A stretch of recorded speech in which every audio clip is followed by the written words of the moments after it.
El Salvador President Nayib Bukele says he has no plans to return a man mistakenly deported from the United States. The question is preposterous. How can I smuggle a terrorist into the United States? I don't have the power to return him to the United States. But you can release him inside El Salvador. Yeah, but I'm not releasing, we're not very fond of releasing terrorists into our country. Bukele echoed the Trump administration's claims during his meeting with President Donald Trump on Monday that the Maryland father, who was deported, is a member of the MS-13 gang.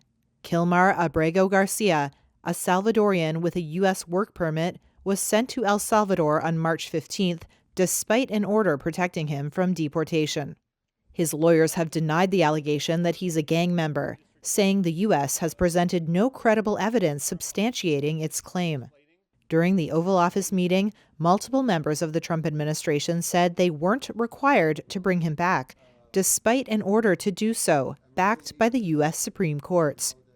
Trump on Monday prompted Attorney General Pam Bondi to explain their position. Answer that question. Sure, President. First and foremost, he was illegally in our country. He had been illegally in our country.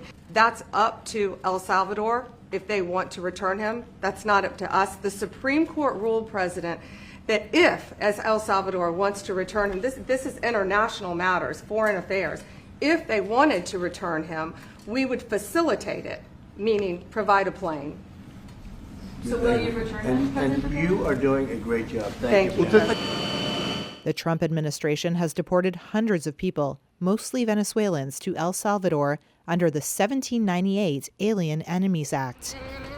The migrants El Salvador accepts from the U.S. are housed in a high-security mega prison known as the Terrorism Confinement Center.